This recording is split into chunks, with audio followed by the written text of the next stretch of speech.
Mad Dog Mattis joining me now from Washington, CBS News senior political editor Steve Chaggaris and national reporter from the Washington Post, Elise Viebeck.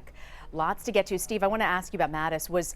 He was considered the heavy favorite for this position. How are Republicans and Democrats responding to this pick? Well, looking at the folks who are going to be deciding his fate, Senate Republicans and Democrats, the reaction from Senate Republicans, not surprisingly, very happy about this pick. There are a lot of great things that they said about him on Twitter last night and this morning, and really almost uniformly positive. Democrats, on the other hand, pretty quiet, which is a bit interesting. I mean, Mattis isn't the most polarizing person politically, and so I'm not that surprised. But at the same time, I think maybe we're going to be hearing more from Democrats down the road as we get closer to the confirmation process.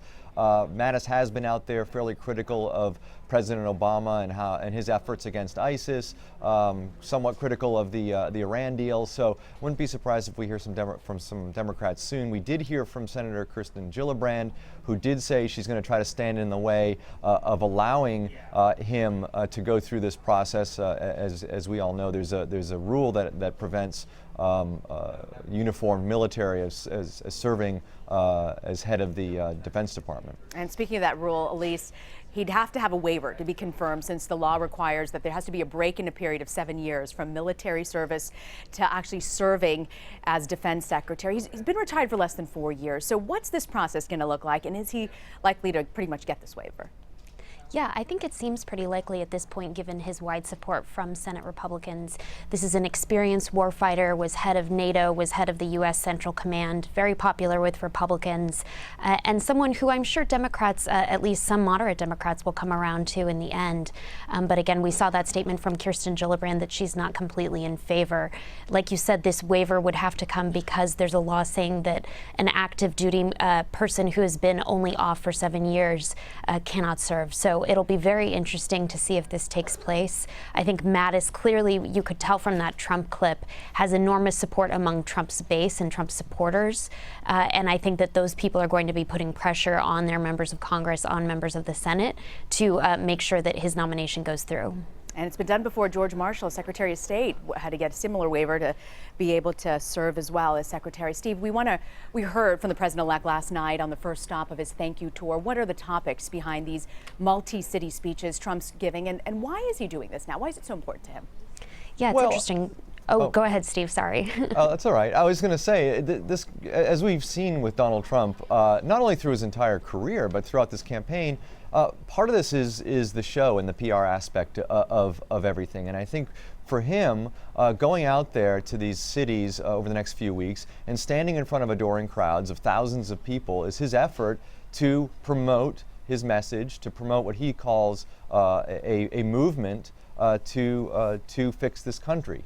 And so this is really sort of a visual way of him getting out there and explaining to all of America, including the 63 million that voted for Hillary Clinton, that he is president-elect, and this is going to be going in his direction moving forward.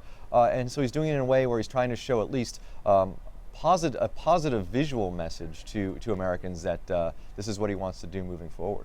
And we're still waiting on Trump's pick for Secretary of State. He was asked about this on Fox and Friends. Let's take a listen to that bite.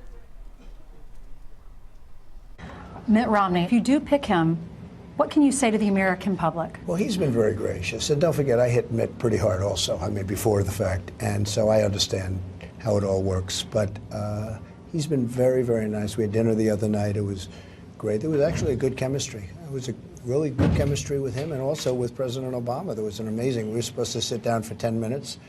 And we ended up sitting down for about an hour and a half, keeping everybody waiting. Mm-hmm. But we had a great talk.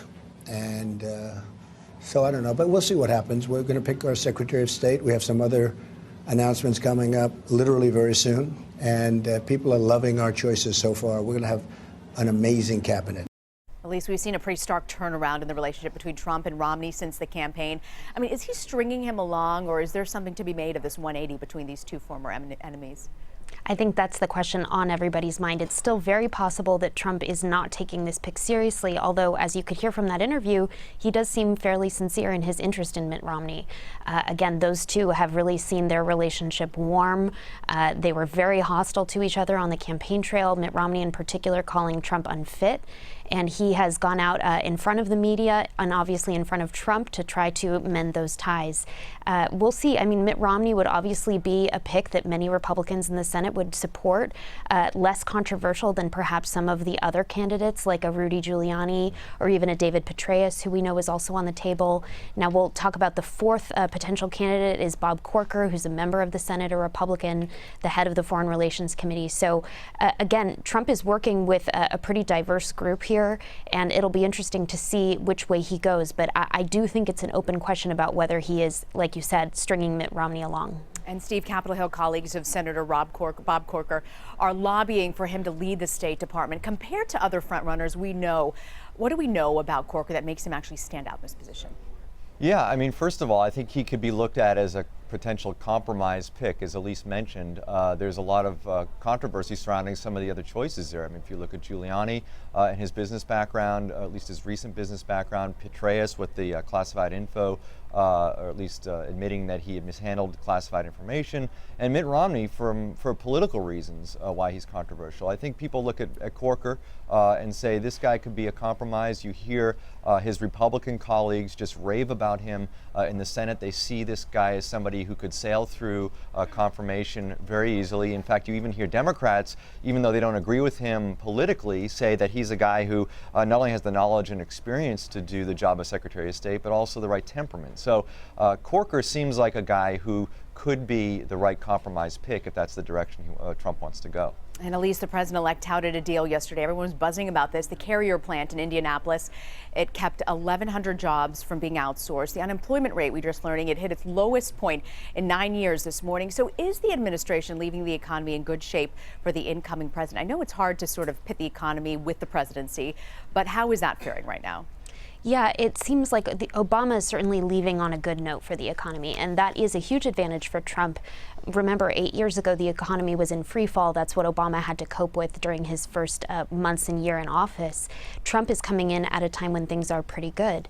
But we should also mention that as this Carrier deal was announced, the standards from Trump supporters are extremely high. Their expectations are extremely high based on the things that Trump promised. He basically said he was going to be able to stop many companies from shipping jobs overseas.